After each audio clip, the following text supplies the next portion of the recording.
السلام عليكم ورحمة الله. أعوذ بالله من الشيطان الرجيم. بسم الله الرحمن الرحيم.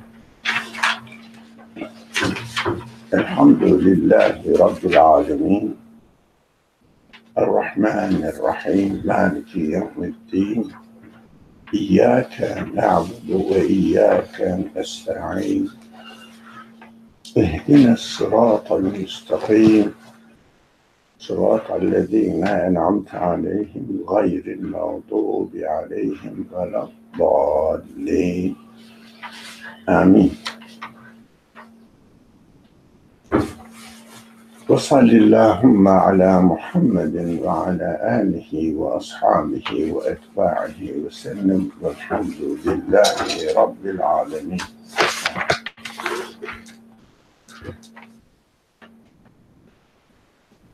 Okay, we're going to be reading from the book, The Reasoning. It's page number 3 for us, and basically the last paragraph, starting from the second point. The second point is that humanity has been equipped with a great potential and has almost limitless ambitions and tendencies, barely controllable thoughts and conceptions, and the faculties of lust and anger, which have not been restricted in origin, but which require education of training and restraint.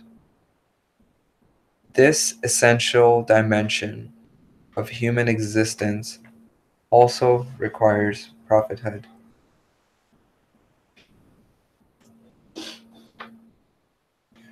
It's a straightforward paragraph.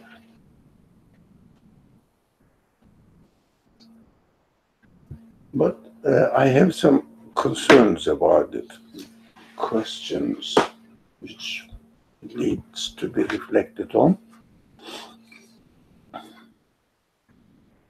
Now, great potentialities. We have been equipped with great potentialities. Yeah, everybody can see that the person has been given endless potentialities, qualities, or all sorts of senses. The more you think about it, the more you discover the reality. Okay? Why are we given all this, if you like, to be frank, nasty side of human beings, as it is described here? Faculties of lust, anger,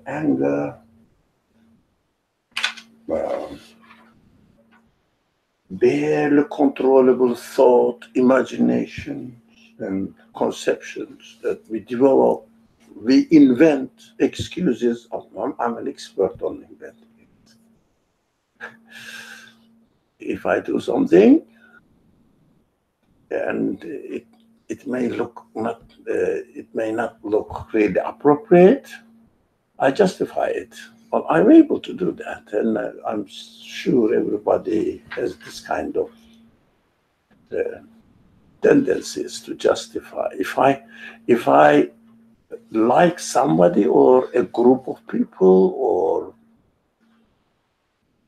nowadays it's very common, a country and political party, what they do, whatever happens there, they love it. They interpret it in the best way. If somebody is conditioned not to like something, finds out excuses again to blame, to criticize. Which is interesting. Why are we giving all these qualities do you think? Is there any benefit?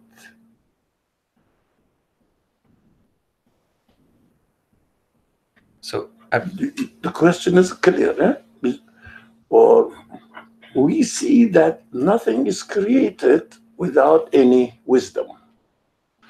And everything seems to be created in a way that is useful for something, purposeful for something.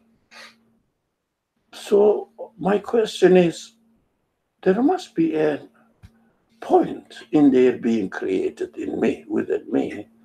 And what is the point? Okay.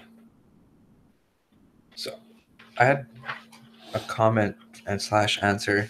So you know how you first said, and obviously you were being frank, but you said nasty qualities, right? It looks like nasty. If we Yeah. didn't have them, we would be wonderful. Everything will be well. No one will cause any trouble in the world and harm anybody. Yeah. Well, So I differ on that. I think these qualities are there for a reason, despite how negative they might seem. For example, like barely controllable thoughts. That in itself helps me, I guess, come to the conclusion or accept the reality that even thoughts that I think are my own aren't in my control. So while they may seem this point was important. Say it again. The last point you made. While I think these thoughts are my own, that I can control them, I really can't. So even these I can control, but I can't. Can't control. I cannot control. Cannot control. Yeah. Which points towards that these thoughts are not even my own, essentially. So I think. But it is there is something there not very comforting. Mhm. I cannot control my qualities, whatever I have been given. Then it is beyond my responsibility. Why should I bother? So I think thoughts it's not essentially, I mean, I tend to not view it as a quality. Ability to think is different from, for me, it's different from a thought. Its ability to think is more or less reasoning for me. Its ability to kind of question versus a thought is more or less like an idea. It's something that already exists. Now, we need to be careful here because when I think, the thought comes to my mind, it doesn't come to my mind accidentally. Because of my tendencies, I pick up the thoughts. For example, if I don't, because I have a free will, for example, if a person says, I don't believe in anything, there is no need to bother about anything, the world is just like this, happen to be like this, we will die and disappear. That's the thought as well.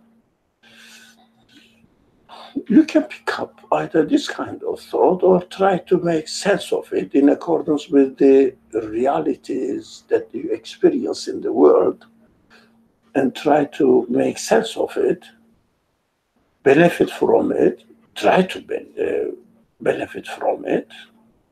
You are given the ability to do that.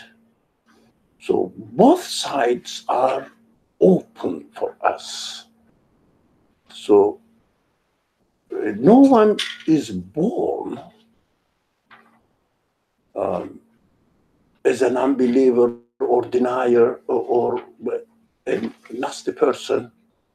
And no one is born also automatically that these people will be really very nice. So we see that in the childhood, some children are having the tendency to be overactive active.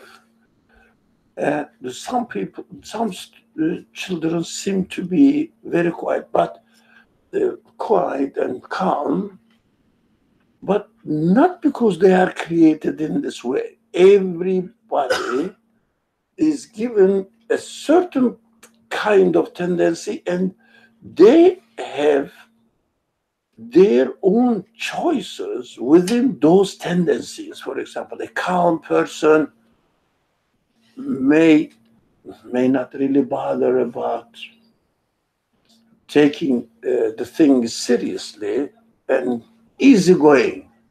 It means really doesn't matter about anything. The other child may seem to be hyper, okay, but they may benefit from their character and use it in order to reach certain conclusions and uh, benefit from it in the positive way. We cannot say that if a person is calm, this is really better. The other one is overexcited, it's really bad. No. And also, it depends on the environment, treatment as a child. Grown-ups are different. As a child, environment, treatment of the parents, but still, no one can say that a calm child is more luckier than the other one, no, or better than the other one. Maybe it may look like for the parents, to the parents, that to deal with a calm child is easier, but it doesn't mean that better.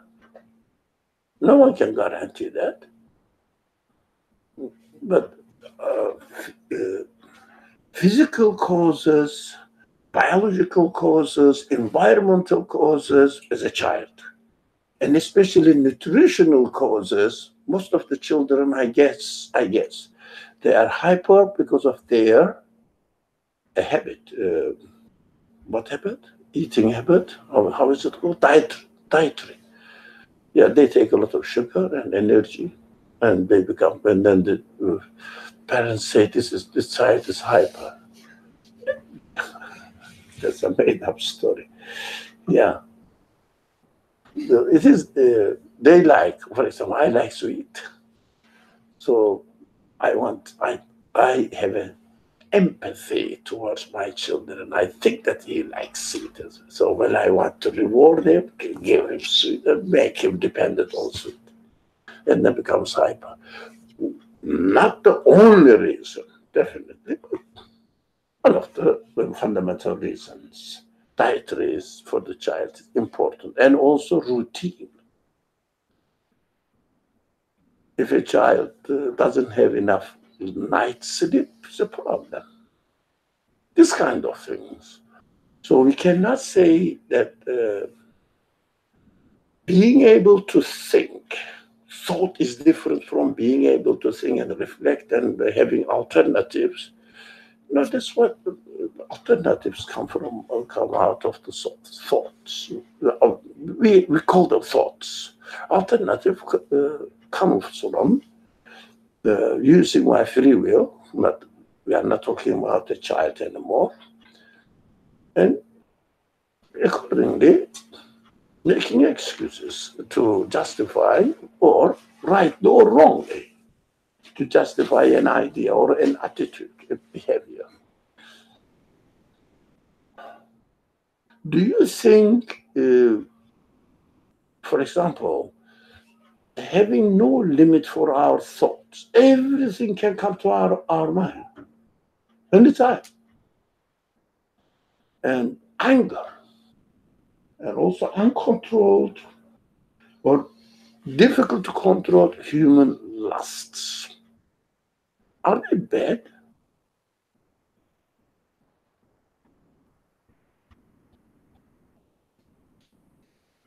Yeah. Um, I think it just depends on, like you said, the tendencies and the potential for education. So, like Qasim was saying, like we notice that there are thoughts that are barely controlled. We notice that there's all these qualities in us, including lust and anger. And whether they're used in a good way or a bad way depends on our education or training and or restraint, which was the words used here, or lack of. So if we're able to educate our qualities and train them in accordance with their purpose, the reason for their creation, or contemplate on the existential origin of them, then they can be used in a good way. And if we just let them remain uncontrollable without using our human consciousness or thinking, then they remain uncontrollable and follow the tendencies of the whims of just animalistic societal tendencies. When you say animalistic desires, we see that the animals are given some sort of tendencies as well.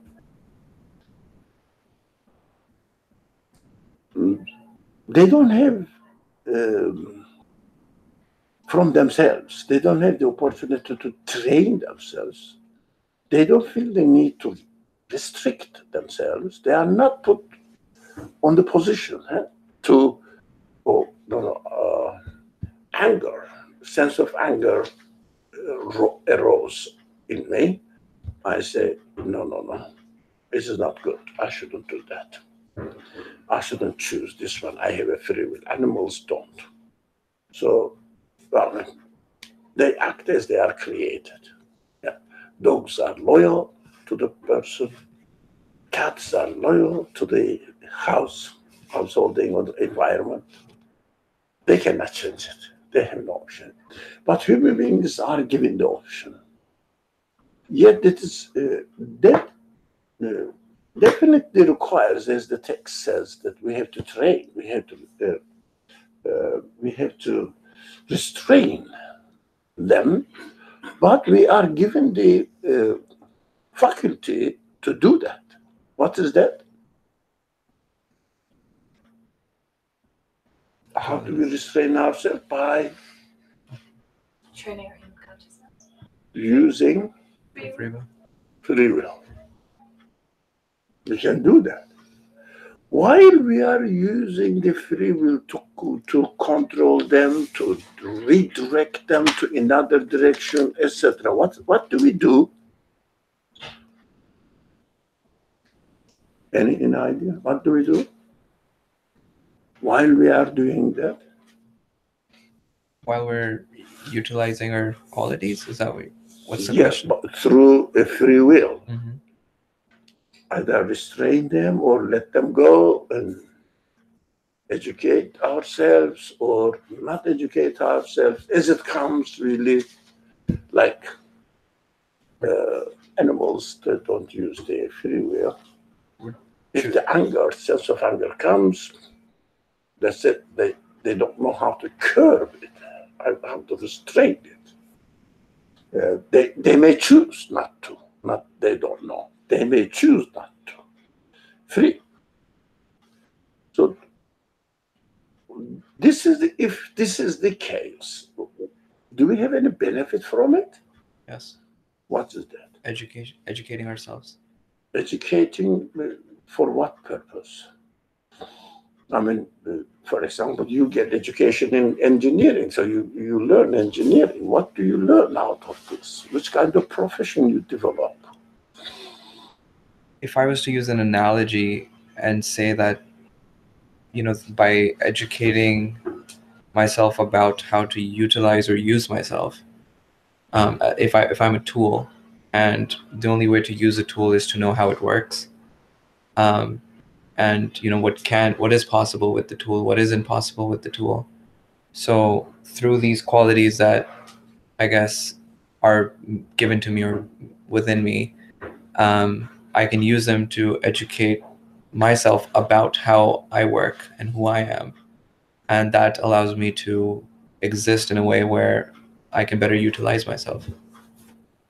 Okay. but not for, let's say, materialistic gains. So I don't mean to say like, For what gain then? like I don't want to use my ambition to, I don't know, be the next billionaire for I guess for benefits that, I guess for things that benefit my humanity rather than other things. Like I think the key word in this entire paragraph is humanity.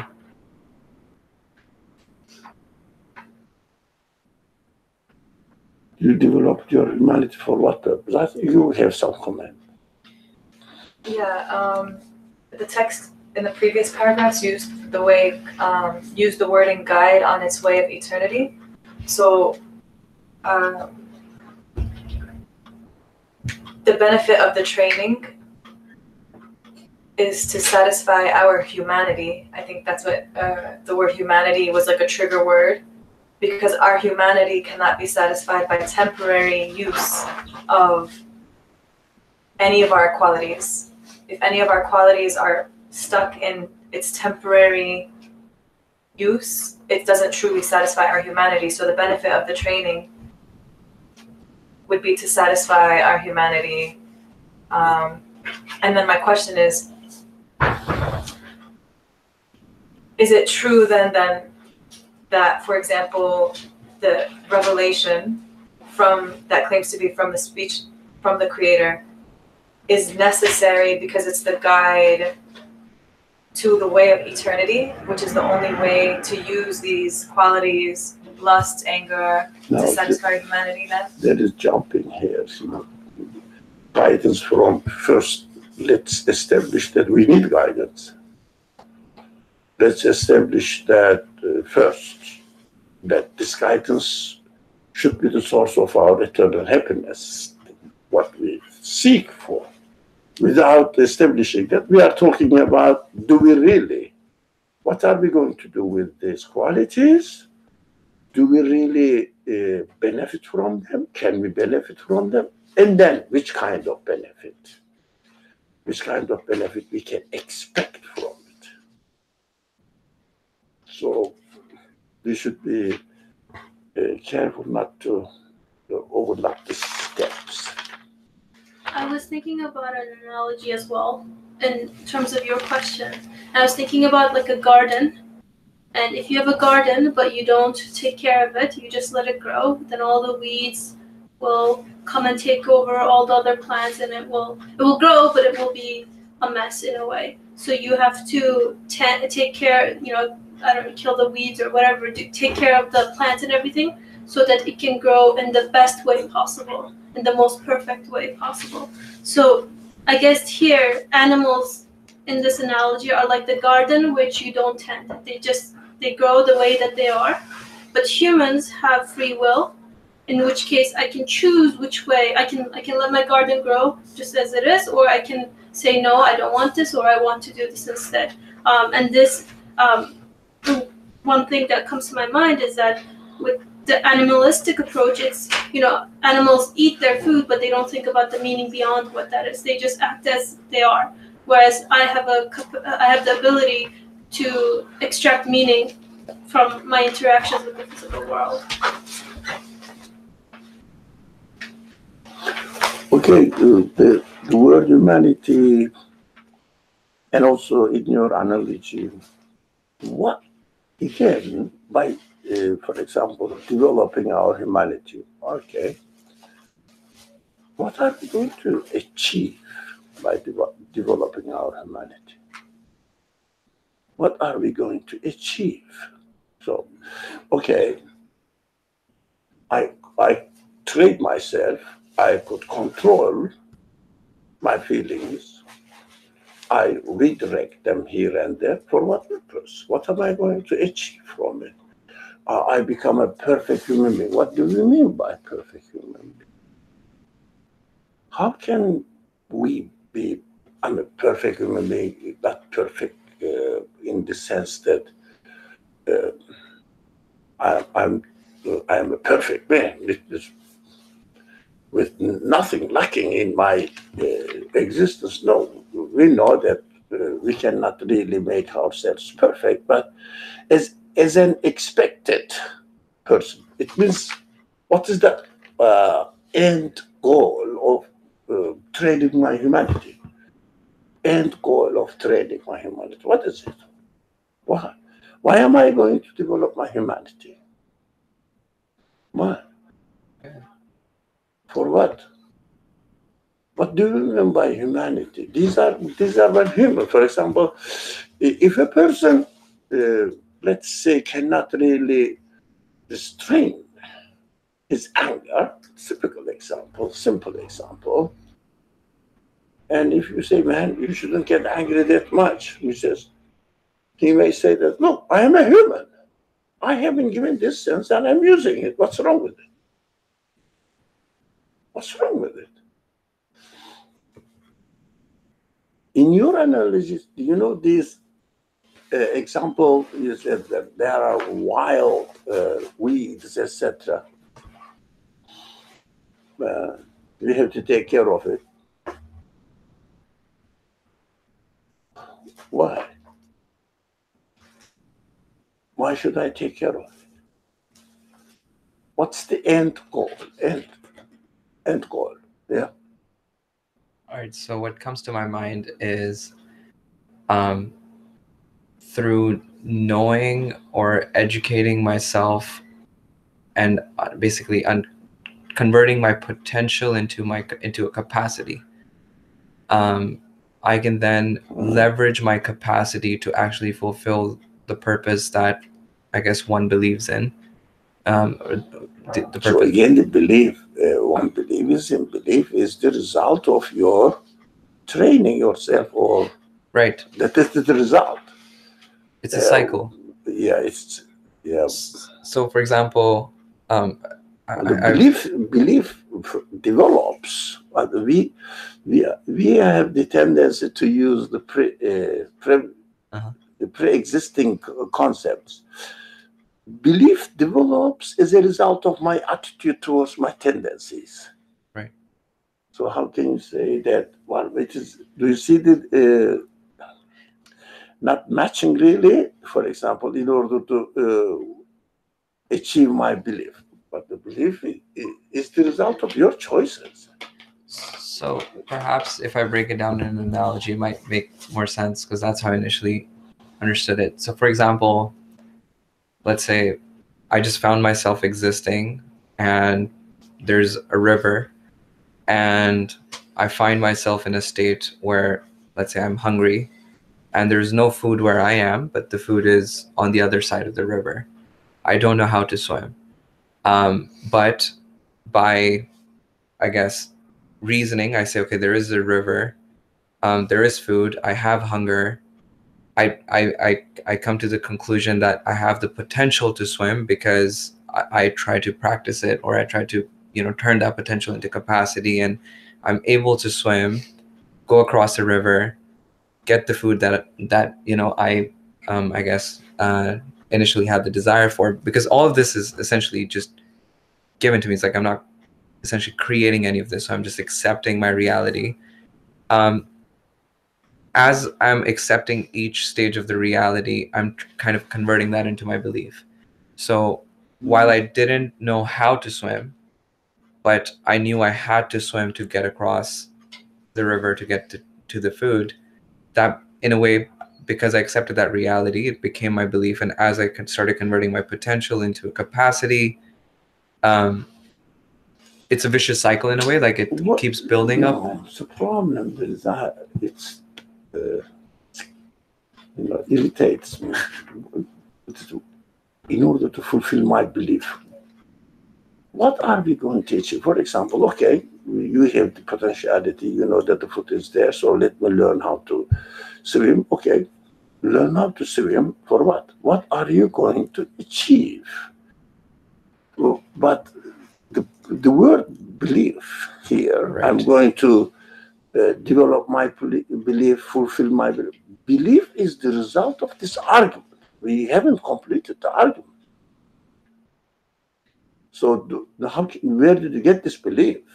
From the very beginning. Through investigating, right? So it's. But we are talking, why do we need to investigate? Why do we need to train ourselves? Why do we need to educate ourselves? how are we going to reach a conclusion? What are we going to? I think this is the fundamental one. By being in this position and having the free will to choose this way or another way, what are we expected to achieve?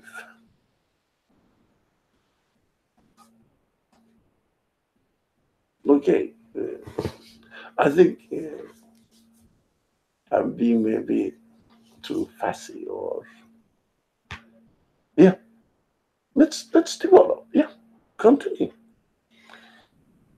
Eternal happiness. Our humanity can only be satisfied by a lasting. Our humanity requires lasting happiness, contentment, which can only be sought through education and training and restraining the qualities that, or the not qualities, but like the lust and anger, the temporary seeking that we do. So as long as we subject ourselves to like temporary lust, anger, happiness, we'll never taste A good point. humanity satisfaction. Now, temporary success for a human being, whatever he thinks of as success, doesn't satisfy humanity. So I will look for eternal satisfaction, or not temporary satisfaction, permanent satisfaction. And while that is my object, this achieving the permanent satisfaction is my object. In order, that is human. You don't have to hear it from anyone. And you don't need anybody to tell you that you can only be satisfied when you achieve the permanent success. It is there. It is what we are. And these are the elements given to us. The elements, it means human capacities, whatever potentialities, whatever we are given. Okay? Now, how am I going to utilize these given elements in order to achieve the permanent satisfaction? For example, anger. Simple example. When I train my anger, because I have the free will, I am not a plant, I am not an animal, so I can train myself. Okay, when I train myself to curb, to restrain my anger, which kind of help I should expect as a result of this training that will satisfy my permanent satisfaction, or address, that will address the desire, my desire for permanent satisfaction. How is it going to work there? So if I experience anger, It is there. Yeah. it's there. Yeah. It's pointing. Okay, we use the word sign. So the anger in and of itself is pointing to, or an indication of, a human need that I have. Mm-hmm. So if I get angry at injustice, if I get angry that someone's treating me bad, the anger in and of itself, if I react to it, then that's not using my humanity. But if I reflect on the creation of anger, then maybe I can see it as an indication of a human need that I have. So the human need might be for justice, it might be a need for something. And then if I receive the meaning from the anger, then I can connect. I can use it as a sign that connects to the creator of that need, which is the one that can satisfy my humanity. The meaning is the only thing. The meaning of the anger is what can satisfy my humanity. Let me repeat what I understood, or let me state what I understood from you. When we realize that these senses are given are given, do you think it is it would be when I realize it, if I realize, which is possible, you can question it, you understand that all the senses are given. Oh, I didn't make them. It is the starting point, I think, to for a human capacity to question what is the purpose in their being given to me. What is the purpose? We can ask this question without having any external factor teaching us, etc. It is very human. What is the purpose of having all these qualities? So if we, that is going better now for me. I need, that is fundamental. I need permanent happiness, right? That's number one principle. The other one is human beings are given existence, given the quality to search for the purpose of existence of their qualities or anything else. So I can search it. I can question, why am I given the sense of anger or unrestricted thought or reflections, unrestricted reflections? Why am I given all these qualities? I can question without saying that God gave me. No, I am given. What is the purpose in their being given? How can I reconcile my desire, human desire, for a permanent happiness and realizing that these senses are given to me and they are not restrained? So how can I reconcile these two ends now? Permanent happiness, and they are not restrained, and I am given the free will to restrain them in this way or another way. And also, it is very human. That's how we are made. We learn. What are we going to learn so that through this process of training, restraining or not restraining, changing the direction of thought in this way or another way, so that the end result will be permanent satisfaction? So I will say, that is what I am.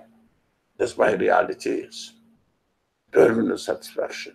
Let's connect all these dots. Do you follow? How are we going to connect all these dots? Any suggestion? When you say how are we going to connect them, what exactly? The dots. No. I think we should use that board, whiteboard, or blackboard, whatever. Now, I'm thinking now. I am a human being.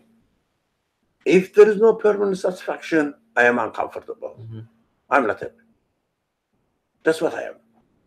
I look for permanent satisfaction. This is one end.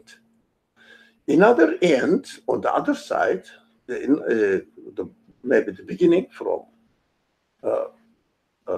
our perspective, the beginning, I have some senses and they need to be trained. I am aware of it as well. So how am I going to train myself how am I going to benefit from training my unrestricted feelings so that this training will give a result to achieve the permanent happiness? So that I will be satisfied. Yes, I really need to be trained. And then I'm jumping now. We will understand that the training needs guidance, teacher. That is the point. That is the subject that we are reading. So we will understand. But if I don't see that there is no point in training myself, I would definitely not look for a trainer, teacher. Then if I see that yes, I need training in order to be a better human being, whatever it means. I never was happy with this word, to be a better human being. What is better human being? Who said that I don't want to be a better human being? Even the atheists say, by being an atheist, I am a better reasonable human being. No one says, "Oh, when I choose the atheistic ideas, I will be a worse human being, not a better human being." No one says that. So it is not the point to me to be a better human being at this process of thinking. So the beginning is given some senses which has no limits, no restrictions. The ultimate aim is, what am I going to do with this given senses so that I will achieve the desire for permanent existence, permanent happiness? Now, connect the dots. Training. Yes, I know in between. Yes, I know I can train myself because I have been given the free will. Clear? Now, because I can control myself, I can redirect my feelings this way or another way. I'm free to do that. The question is, why am I free to do this? And what is it to do with my ultimate aim, permanent happiness? Do you see the picture now? Let's connect this line and make a reasonably acceptable line. Why is it important? Only if I make sense of this process, only then I will feel the need for a teacher. Do you understand that? No, better teacher. I try myself, but I mess up. Why I mess up? Without the teacher, it is human nature again.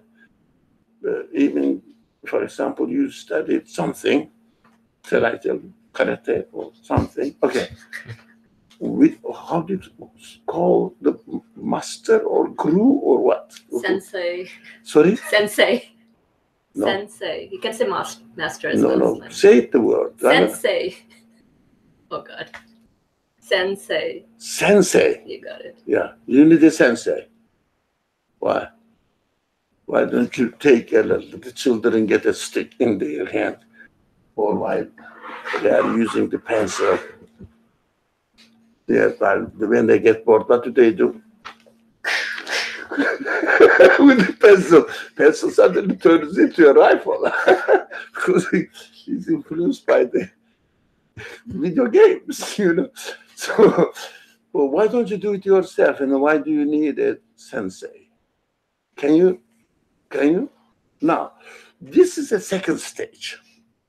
I jumped. I know it is not reasonable. First, I have to be satisfied that I really need to train myself in order to achieve the ultimate aim. It means permanent satisfaction, happiness. It's for me, it's a tough question, actually. We take it for granted, all these things, actually. Said that human beings need training, and so the teacher is there. Why? Because we are limited. We cannot really. So if we were limited in our ambitions, or if we were restricted in our faculties, then probably I can say that I'm not responsible for whatever the outcome is. Outcome is, Yes. yeah. And I'm not going to question. I won't even go down that road. Yeah, but there's a but there. You, even if your capacity is limited, but still within your capacity, there's a desire for infinite. Now, that's something that helps. Now, What do you mean capacity? now, how, for example, even from the beginning of the discussion, we referred to humanity, developing our humanity, perfecting our humanity.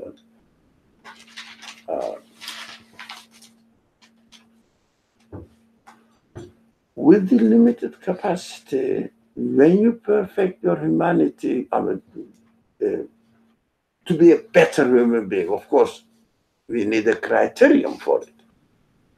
What makes a person a better human being?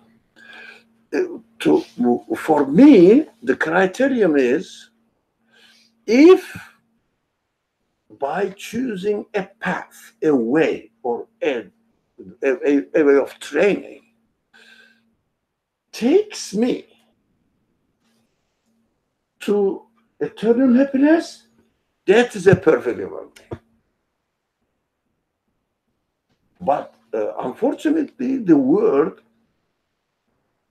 this humanity, better human being, being a better human being, helping humanity, this kind of words are expressions are used in an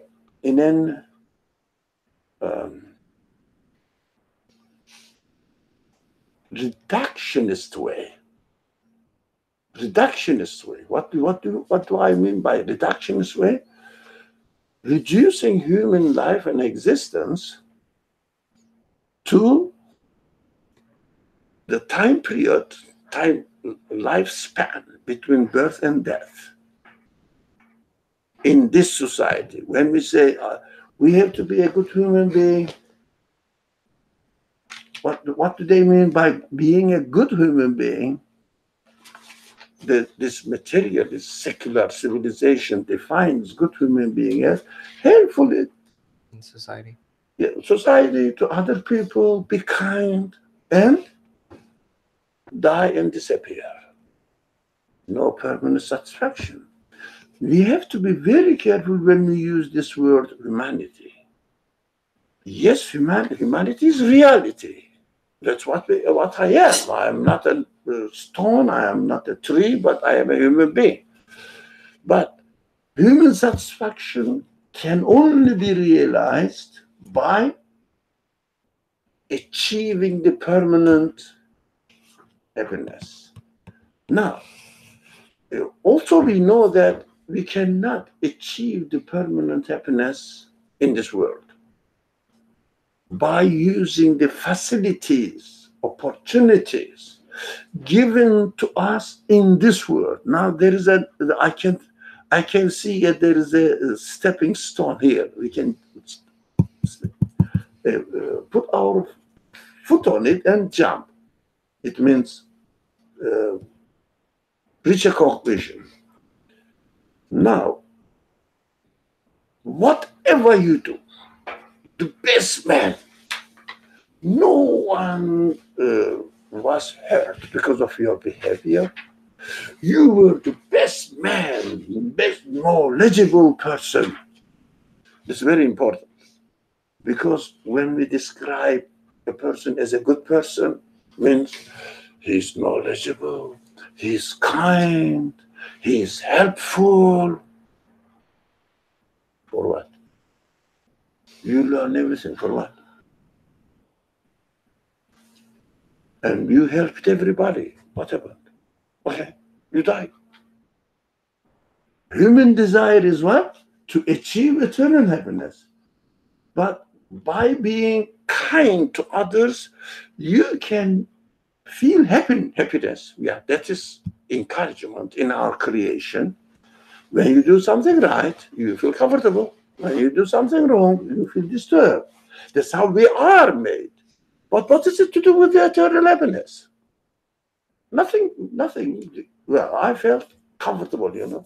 Those people feel very happy. For example, usually these organizations, charitable organizations, ask the rich people, those people who have the material means, we are going to make a building, and if you give us, I mean, in terms of this economic conditions of this country, if you give us a 10 million, $100 million, we can name the building on you. So somebody's pavilion of university of something, the name is there. My name is not there, right? And he gives not only 1, 2 million, 10 million, no, nothing in this big university campus. If you want to have one building in the campus, it costs really 100 million at least. So there are people, and they say, okay, if you name the building after my name, I can do that. Is it the source of permanent existence, or the desire for permanent happiness in a wrong way? Why wrong way? Saying that after I die, my name will be remembered. Somebody else remembered your name. So what? You are rotting in the soil. Yeah? It doesn't give you eternal happiness, but it is a sign of something. What is that sign of something? Human beings want to have eternal happiness. Is it the right way of obtaining eternal happiness? No. Saying that after I die, my name will be remembered. Is it the right way of eternal happiness? Do you get really satisfaction? How? Now, from Sultan's comment, let's work on it. There is a key point there. We can really start our understanding, basing it on this. Yeah. I was gonna say, with the point that was brought up before, if I had a restricted anger, then my need. Restricted If anger. I had a restricted anger. Anger. Yeah. I have the anger. But if it was limited, then my desire for justice would be limited as well. So the unrestricted ability to feel anger that has been given to me points to my unrestricted, my limitless need for justice. And this is also a need for happiness as well, because when things are just, then I am happy. So in a way, the unrestrictedness of the anger points to the unrestrictedness need for the happiness. Having said that, I was trying to also understand. So animals have restricted anger, to my understanding, to my observation. They feel angry and they act on it, and I guess the satisfaction that they can receive from it is also limited. Whereas for me, I was trying to connect the dots, and I don't know if I did it. I know I didn't do it properly, but I guess unrestricted anger as being like a news bearer, that my need for unrestricted happiness will be fulfilled, but this I will only feel to the degree that I am able to train myself and become aware of this. Yeah, limited ambitions, limited desires. The purpose, human beings can reason that, why am I given limitless desires, unrestricted desires, ambitions? Yeah? Because my life is temporary. Why am I given these unrestricted ambitions? It's a very fundamental question. We have to think about it. I can interpret the events in this way and another way. For example, using the sense of anger in order to achieve justice in your example, there is a need for modification there. When you achieve justice, okay, what happens? I am comfortable. You're but comfortable until you die. No. Now, when you achieve justice, you are comfortable. From there, you should get a conclusion. You are given the sense of anger in order to acknowledge that you need justice. Can you have a permanent justice in this world? Now we are getting towards the answer now. Can you achieve anything permanently in this world? No. But we need permanent Right. satisfaction, right? But we need permanent satisfaction, but we cannot achieve anything in permanent terms in this world. What is that? There's another thing going on because everything we experience is on a moment by moment basis. So by that time, I am able to reach a conclusion that, hey, oh, guess what? In a moment, I was able to conclude that, oh, this sense of anger was given to me, and now whatever result that has been created, for example, I feel happy, like she was saying, but when justice is established, but that's on a moment by moment basis. So another moment comes in again. What I'm trying to say is like our concept of getting permanent everything, I think maybe we're looking for something that's static, you know, like static, like a permanent static, yeah, like a permanent, like a state of mind that's static. Is that what we're desiring truly? It's permanent. Yes. Static means permanent. Mm-hmm. Eternal. If something is eternal, you cannot say it's static or dynamic. Eternal is eternal. By definition, we cannot describe it. So that's what human nature desires, something that's eternal. Not on a moment by moment basis, just like eternal. Yes. Now, do we think that all the qualities, unrestricted, unlimited qualities given to us in order to achieve the permanent source, in order to understand that I'm going to use all of them in order to understand the permanent source of it. In the example of justice, for example,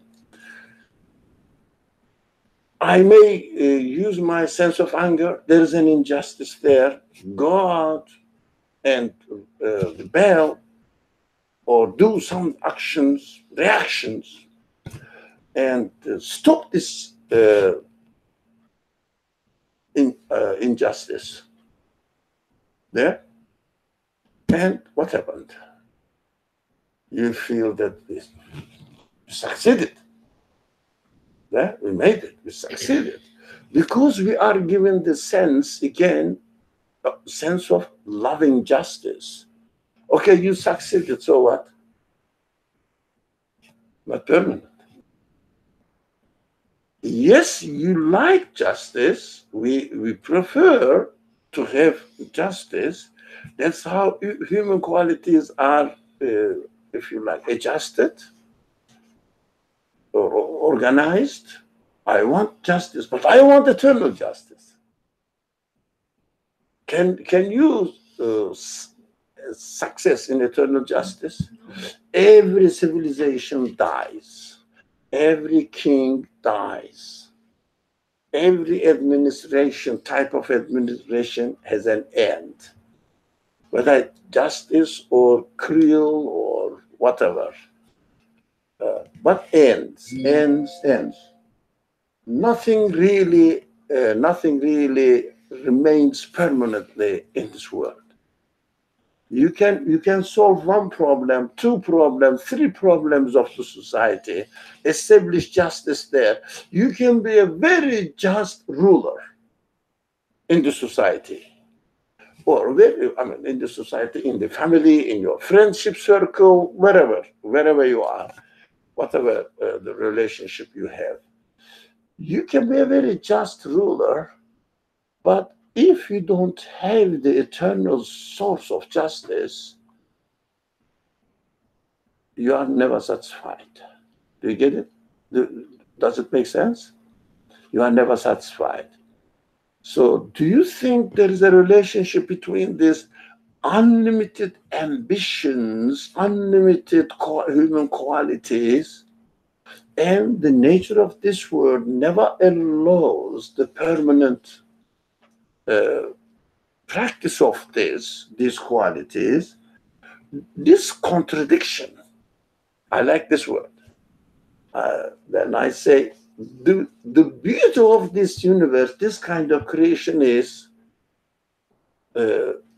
creation lies in its contradiction. As far as the human expectations are concerned, I expect something, universe says no. But I do expect, yep, who doesn't want a permanent happiness? But there's no permanent happiness in this world. This contradiction is beautiful. So it helps me to achieve my ultimate goal. Right? That's why I have to train my unrestricted feelings or human qualities in such a way that I achieve permanent satisfaction. How can you do that? Nothing in the world can do that, can help you. Is there anything in the world that can help you? I think so. Not like the fact that you can come to an acknowledgement that of this realization to some extent, I guess, gives you that, I don't know whether you want to call it sense of belonging or that trust in that permanent or eternal happiness. And because if that realization is, I guess for me, it's almost enough, then, because otherwise you're definitely not going to get it here, which just doesn't seem right. Yeah, doesn't seem right. Correct. You're not going to get it. And why do you have this sense then? No, I agree that the sense must be fulfilled. Like that's a desire. It must be, because that's just. How can we do that? I think it's an acknowledgement. Acknowledgement of what? Of realizing who is going to provide that permanent eternal happiness. Excellent. Realizing what or who or what can satisfy my desire for permanent happiness, permanent perfection. What? In the world? What? The stars? Not of the world. Nothing of the world. So we have to go back to our beginning. Since I am given all these senses, I am not the source of existence of these senses. We established from the beginning this. One of the premises was this. Let's count the premises. I am not the source of my existence. That's and every human being can understand. I am not the source of the existence of my qualities. Number two. Number three, my senses are given to me in an unlimited form. Yeah, not restricted, unlimited form. And another premise is I need definitely permanent happiness. The fifth premise is, I'm counting it, the fifth premise is nothing in this world, of this world, can satisfy my permanent desire for permanent happiness. Now go back. Go back now.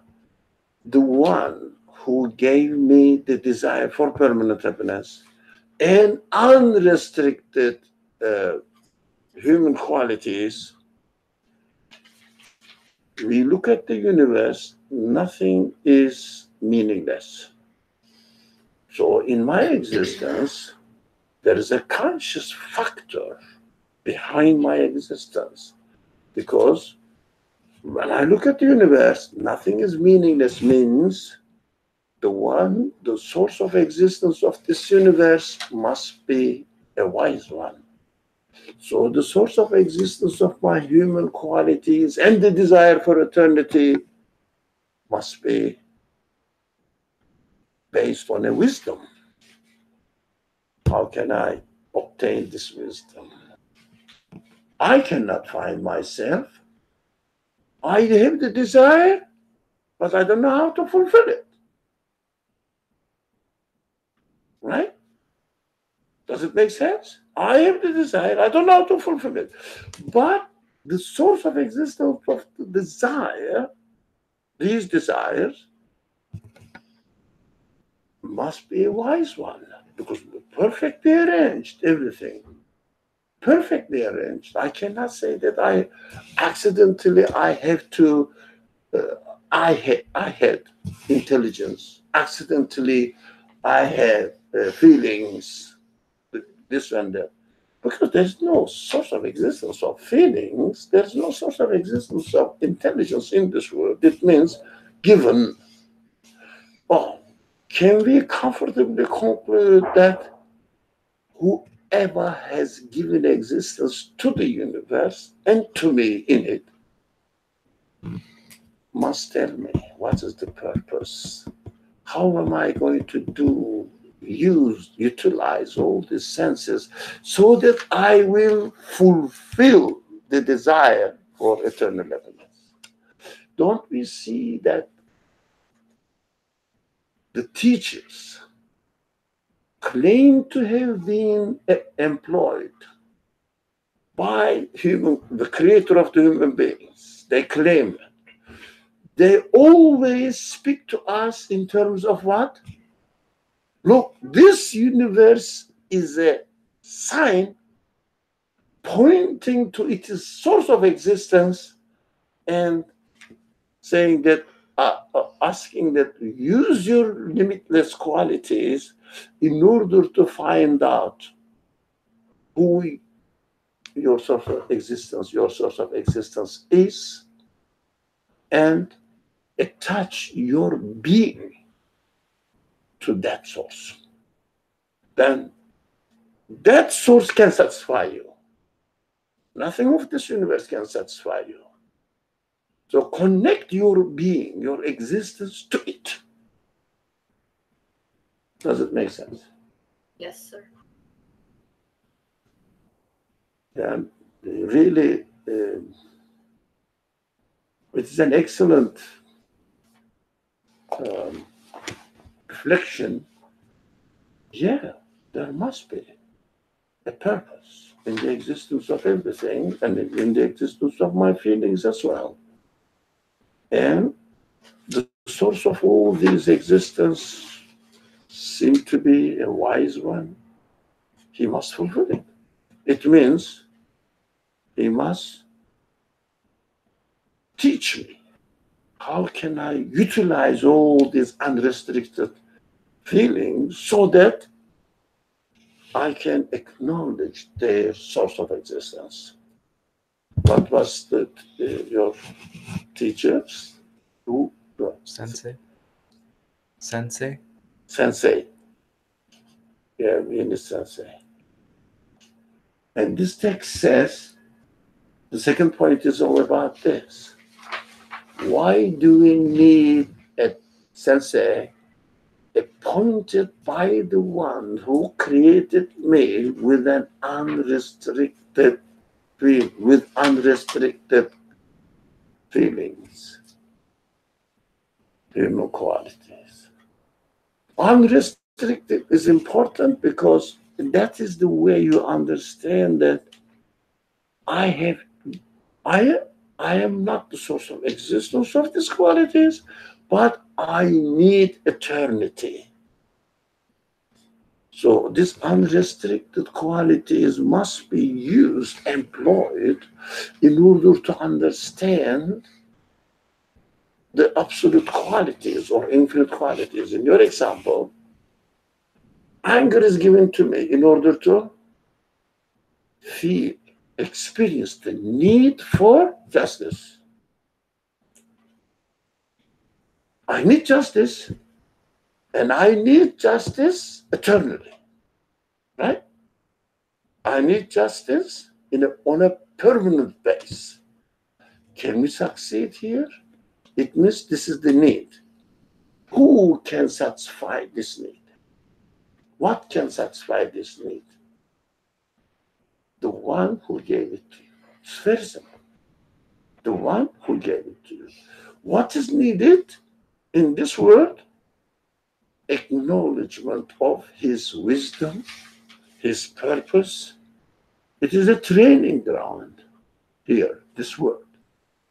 So while we are going through this training, we understand that our owner of our existence, the owner of our existence, we understand that, come to me, telling me that, come to me, attach the desire for permanent desire, need for permanent justice.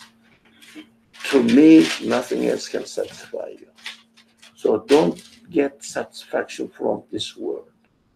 So don't fool yourself by saying that I'm going to be a better human being.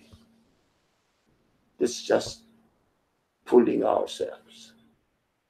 Oh, when we acknowledge or follow this path of reasoning,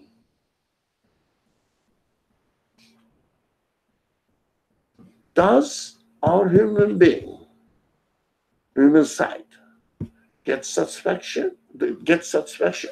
Yes, it does, but not on a temporary base.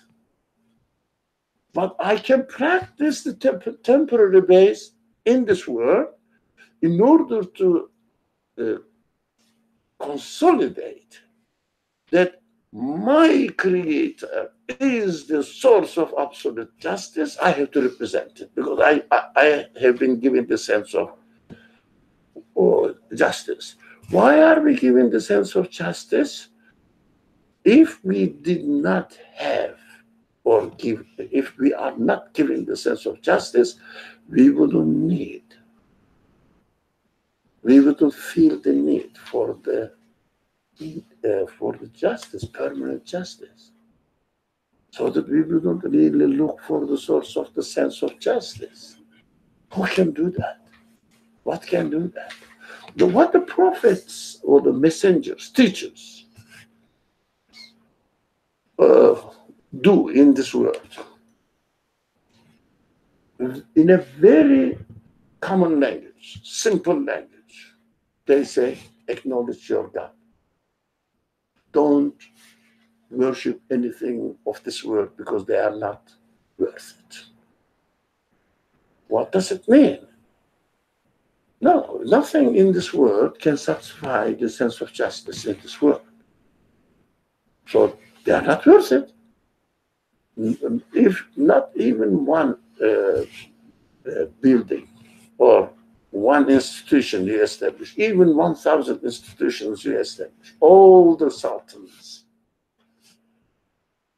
they inherited the throne, and their parents, their fathers, usually the tradition, or the queen, their mothers, at their palaces. The new sultan, what do? They built their own palace. This is my palace, right? I have a question about the comment that was, don't seek satisfaction from this world, and then... Not don't seek. You cannot seek. Not because you shouldn't. No, you cannot say. Anything of this world cannot respond in the positive way to tell you that they need.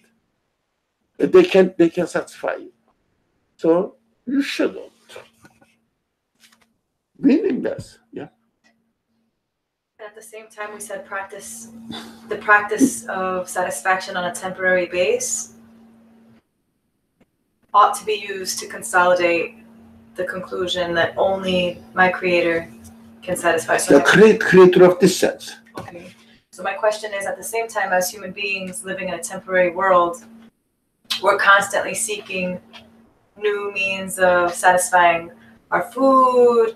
Oh, let's eat something new. Let's go somewhere new. Let's do something new. Because this need is so big in us that constantly drives us or pushes us. Let's do something new. Let's go do something different. Let's blah, blah, blah.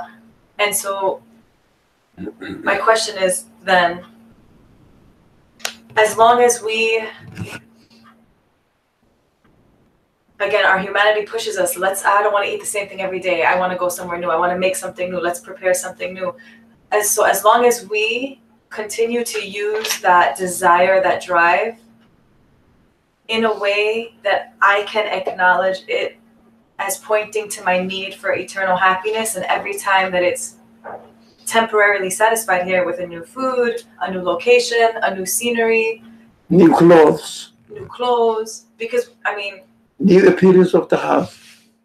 It's true, and we do it. So I'm saying, I guess my question is it okay to still do those things only if we do it consciously? Like, this is pointing to my need. Because if I just don't do it anymore, if I just keep wearing that, never buy anything new, never go anywhere new, never eat anything new, I'd be so upset in this world. Like, it'd be so hard to live here comfortably. If you utilize them in the right way, then we can go use them as a means of acknowledging the source can satisfy only the satisfy.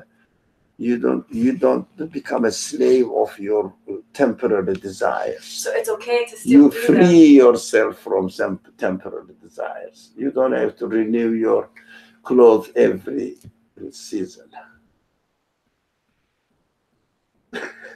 You don't have to cook every day new, fresh food, because you realized that, you utilized it. That was the purpose. To understand that you want eternal happiness in any sense, eating, clothing, or habitation, having a house, and some objects belongs to you, your handbag, your shoes, color of your shoes, and the cell phone. Cell phone. Which type of cell phone? How are they called? Which cell phone? No, the latest technology. Smartphone? No, not the name. In general, the latest technology. So there is no end, but they are to be used. So come back to the better example. Since I have been given this sense of justice, and although I know that in this world I cannot realize permanent justice, well, going back to my example of the kings, the kings say, this was my father's palace. I have my own palace. But he dies. His son says, I need my own palace. They keep building palaces, but they keep dying and going away. We understand that the palaces are not the source of satisfaction, human satisfaction, really. But this is a sign that we need something permanent belongs to me. It means not as a source of existence, I will be the source of existence, but I need to see that justice is prevailing in the world. That's what I need. That's my me. So I have to use my feelings, whatever the qualities I have been given, to realize the justice in this world, but experience it, but know that this is a permanent, temporary practice. I'm training myself, nothing more. It doesn't mean that, okay, I shouldn't eat, I shouldn't cook meal or fresh food or nice food. It doesn't mean that. But these senses are to be utilized in order to understand the source. So the teachers are employed to teach us how to do that, how to succeed this end. How? What am I expected to do? Which kind of understanding I should have? For example, if there was no prophetic mission in the world, it means the news from or through prophets. Think about it.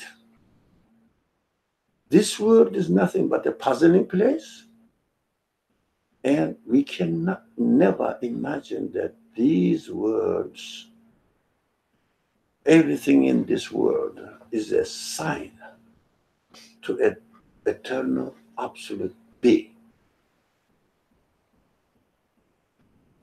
How can we understand this? Look at the people who tend not to submit their existence to a creator. Just say that we happen to be in this universe. They cannot treat the universe, the part of the universe, as a sign. That is the fundamental weakness in materialist understanding. They cannot, once they say, the universe is as it is, let's investigate how it works. When you say this, okay, if you don't look for what are they for, because this mentality doesn't push you or doesn't urge you to question the source of existence of all this, because they blocked it.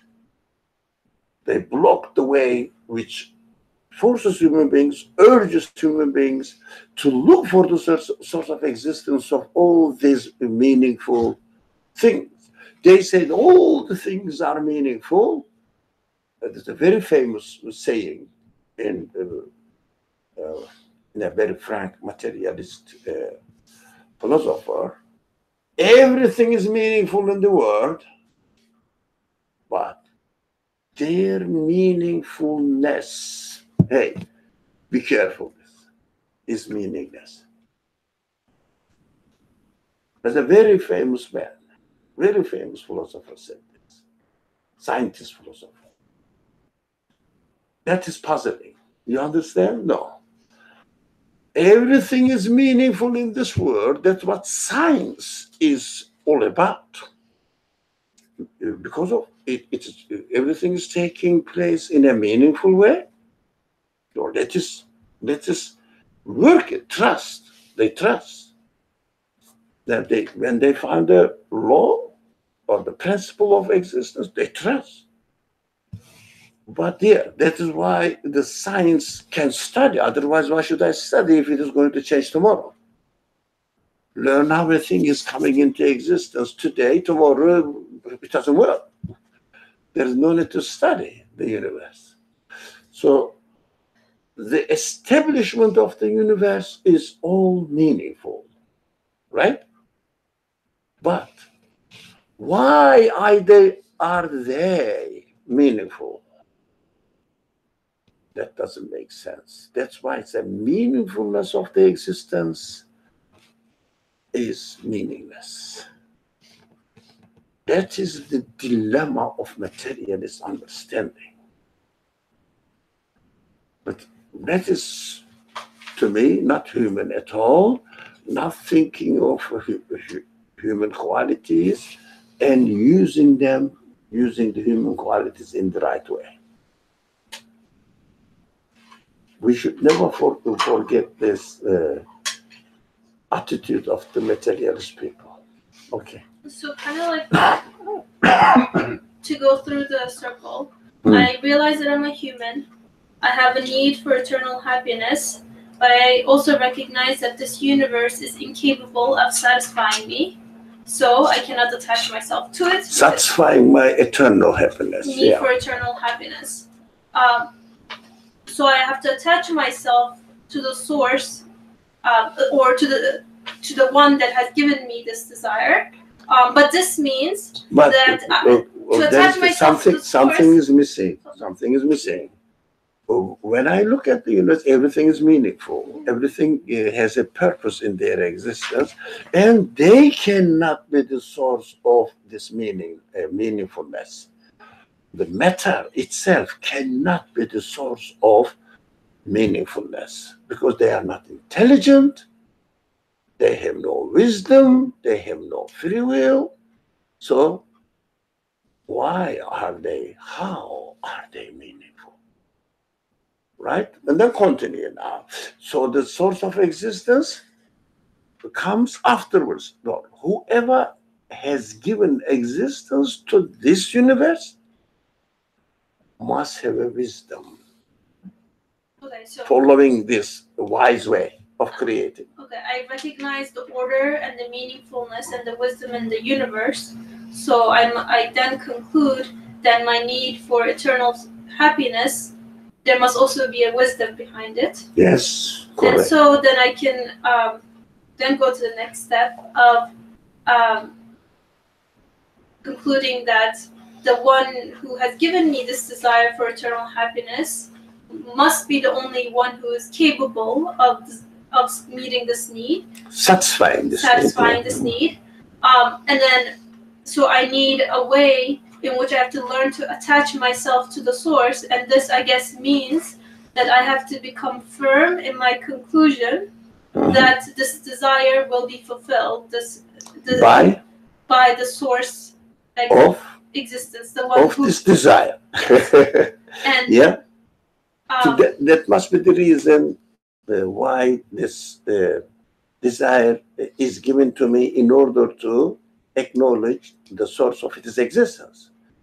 But this needs training, education, and somebody will continue. I think and that was the last point. Yes. And so through the training of my limitless qualities, can I undergo this process and education and reach this conclusion? It's almost like a circle, right? Mm-hmm. But I just have to keep going it and make sure that it's very, very firm, consistent. Yes. Within itself. So in order to achieve this result, we need a teacher, guide, to teach us how are we going to turn this circle in our life. So there is one way: every day fresh food, you cannot satisfy your permanent desire for fresh food. And every day, as Jesus says, there will be a last supper. Yawm al-Akhir, the last day. Everything will have a last supper. This is the last one. Next, no. Do you understand? It's beautiful. No. Everything, of course. We are having brownie. One day will come, and this brownie will be the last brownie that we will have. We will die. So Jesus said before he died, let's have the last supper. I'm going to die. Yeah. In the Christian tradition. But the reality behind this, the interpretation of Christian interpretation of this event is ridiculous, unbearable, unacceptable at all. Doesn't make sense. But Quranic interpretation of it, yes, everything will be experienced in the life of a human being as the last one. And that is the end. If you don't find the source, as far as your existence in this world and the existence of this world on its own self, nothing can take you beyond the Last Supper. Got it? It is beautiful. In the language of the Quran, it is called Yawm al-Akhir, the last day, Last Supper. Exactly. I understand that Jesus was a prophet, teacher. Yeah? Jesus was a teacher. He said, I'm going to have the Last Supper. And human beings need what? Eternal satisfaction. That's why instead of expecting the resurrection of every human being, the Christianity turned this concept into 3 days later, Jesus was resurrected. In this world, what is the point of being resurrected in this world again, since you are going to die again? You are going to have another Last Supper. It's a circle, vicious circle. The desire for eternal happiness, it requires what? Eternal existence. It means in this world we will have Last Supper, but our source of existence is teaching us, educating us, preparing us for making us desire for the eternal supper. That is resurrection. That we have to be given another type of existence so that we will experience eternal supper. So keep your appetite for this eternal supper. Right? Well, alhamdulillah. My mind is clear now. Okay, people wanted to say something. Somebody was, okay. I was gonna say, so in every new moment that I'm given existence, at the same time, I'm given a new need for a new way of being, that need being met. So I'm given a new hunger. Means of satisfaction. And a new means of satisfaction. And then it's satisfied. And then like the word circle is used, but I know before we used the word like a coil, because it's not necessarily like a circle staying in place, but like a coil. So it's still a circular motion, but it's rising up at the same time. Horizonic, how is it called? Horizontal. Coil? Or horizontal? Horizonic? No. Oh, it starts from one circle and then upper circle, another circle, but connected to it, but one stage ahead. So, like Connie. Coil? Or coil? Spiral? Okay. I don't know the word, that's why. So as long as each new need is acknowledged, the means that it's being satisfied is acknowledged, and then the source of that satisfaction is acknowledged, which we taste all at the same time. I'm hungry, I'm given a means, and then I'm feeling the satisfaction. So those three things are almost like the way that I can reconfirm my needs are constantly being satisfied by a one who can always satisfy my needs. So basically, as long as that confirmation is that every step of that, my need, the means of satisfaction, and then the source of satisfaction is being acknowledged, then whichever way that's happening, whether that's through going to a new vacation or going to eating a new food, new things, yeah. As long as it's constantly feeding this confirmation or conviction, it's going to feed this spiral until, I guess, from experience, then at some point you say, okay, I don't need to taste so much new things because I'm satisfied with I'm so sure of the one who. So, okay, but I don't know because I'm not there yet. Still, but there is no end. There is no end for this realization. So we always need to eat. Now, there's no end in every need occurs or is created in my life is another means of re-establishing, reconfirming this conclusion. Now we came to a very interesting point now. Although we don't have much time, but we can just easily or shortly, briefly talk about it.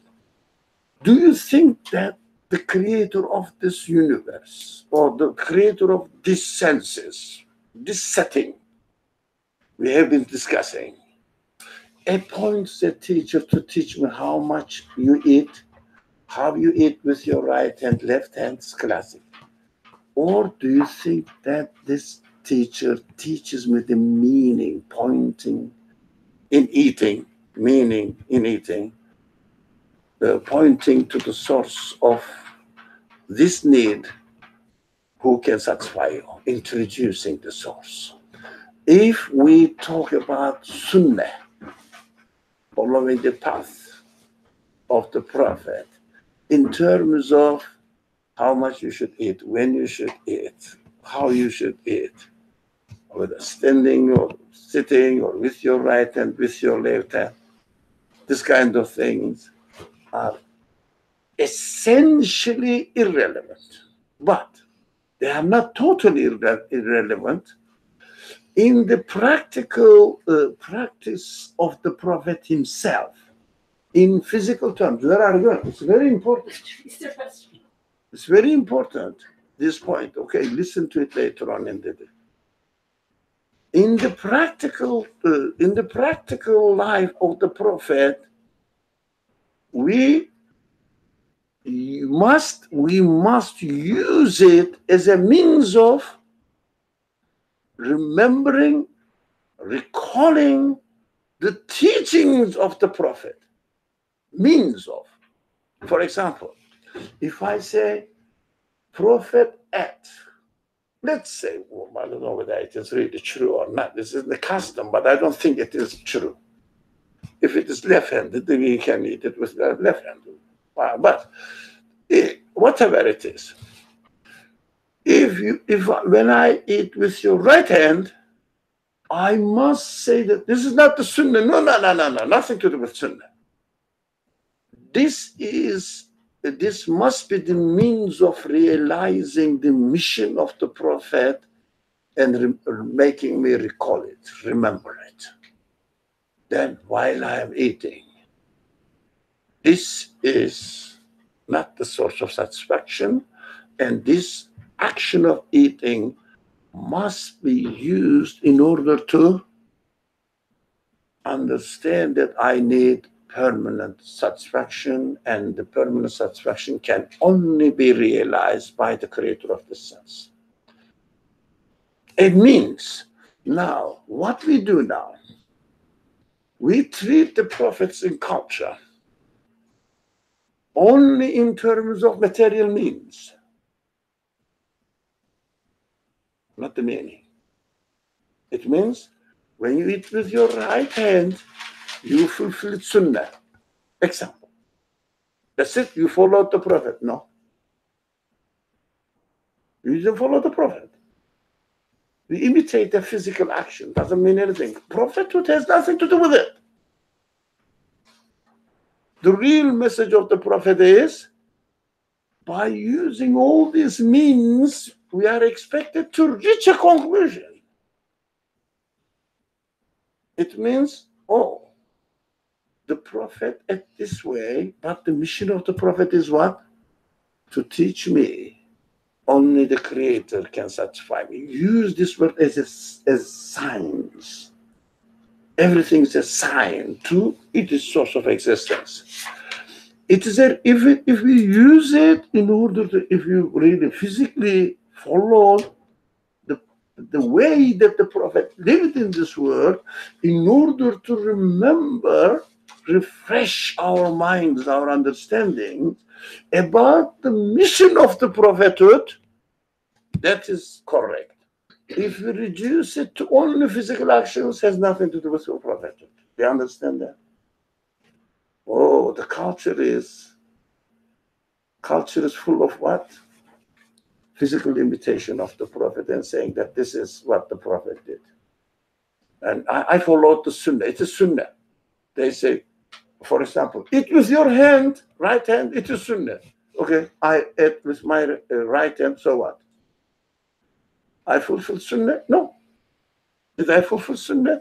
Nursi, the author of this book, is very careful to say, very careful to say, to establish that when you physically bring the exemplary action of the prophet in your life, you have to see in this action the manifestations of the names of the creator of that action. Esmaul Husna. In every act of the prophet, you are expected to see the manifestations of the Esmaul Ilahi, God's names. Do you understand the connection now? So we should never reduce the prophets or the teachings of the Quran to physical actions. They are means. They are only means. The purpose is completely different from. Why does one have to adapt prophetic? What is that? Like these kind of stuff. There's a means. It reminds you the prophetic mission. It's a means. For example, when you follow, let's say, materialist secular civilization, it reminds you the values of the material civilization. Okay, so the main mission of the prophetic, these kind of teachings, was mainly to see the manifestation of the creator and everything. So it means the real mission of the prophethood. Now, what this civilization? Why do you think that this civilization wants to imitate their fashion? Wants us to follow their fashion, to remember, to recall their values. If you have a new cloth every month, you will be satisfied. So go and buy any fashion trousers with lots of holes in it. Stupid, man. It is Satan. What the Quran says, Satan plays with you like that. You know, if you have a hole in your trousers, Habibi, and you will be happy because you are following an idiot civilization. Okay, I think if it is very brief, yeah, we have really hit the deadline. Very brief. Okay, very so brief. basically then,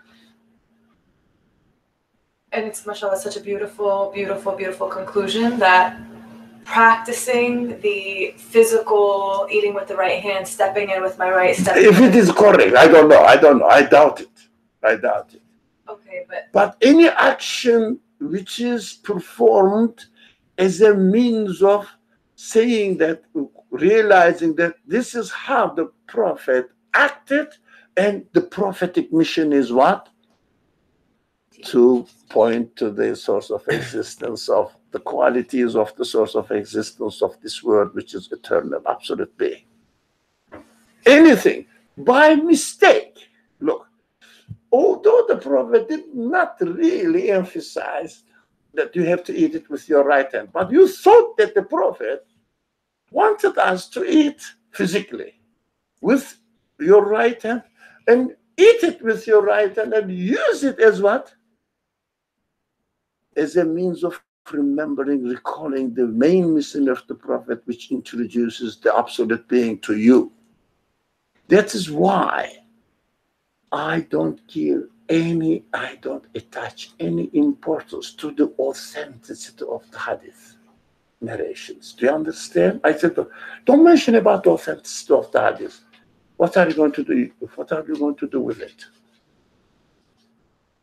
What are you going to do with it? Why are you following the certain actions? Why? Whether you eat with your right hand, with your left hand, or with your right leg, foot, whatever you do, what is the function of this action by saying that this is what the Prophet did? I'm going to do this. What for? What? For what? This is the missing point in the culture. We have to be very careful. So if someone says this is an authentic hadith, I said this man doesn't know what hadith means really. So he's just narrating. It's knowledge, information. Maybe true, may not be true. No one can really confirm it. Even it is possible to confirm it. So what? There's no mission there fulfilled. So if someone says to know something, he just smile at it, but follow your way. Don't say it's not sunnah, it is not important. It is important, but everybody has its own level of understanding of what the belief matters are related to. So take care of yourself. Okay. Since we can't confirm whether it was right eating with these little things, I'm saying like eating with the right or not. No, not it's even big ones. Doesn't matter. Doesn't matter. So what is the purpose? We can't really confirm, but we read all authentic. Even you confirm it. So what? So then my question is then, even if, for example, I can't think of eating with the right hand being a name, like a manifestation of a name versus left, but since No, you missed the point. Nothing to do right and left. Reminds you the prophet. So then my question when the prophet is reminded, it means his mission given to him by God. So it takes you to, connects you to God if you do it. If you don't do it, if you reduce the sunnah to only eating with your right hand, you miss the point. So if I choose then to eat with my right hand, then, or whatever other thing it is, the other small, whatever small or big, okay. Don't use this word. Okay. Yeah, it doesn't matter. Whatever is the narration, if I do that as a means to remind myself that I'm attaching my existence to the prophetic mission, then does it become a meaningful activity? If I say I'm doing this as a you means really to follow connecting the sunnah. My existence, because I'm renewing my commitment to follow the prophetic way. But that's what we have to be aware. We have to stop. We have to be aware that what is understood from Sunnah or the mission of the Prophet in the society is corrupt, meaningless, refresh it. Mindful. Yeah, we have to stop here because now the last point was the most exciting point, the practical.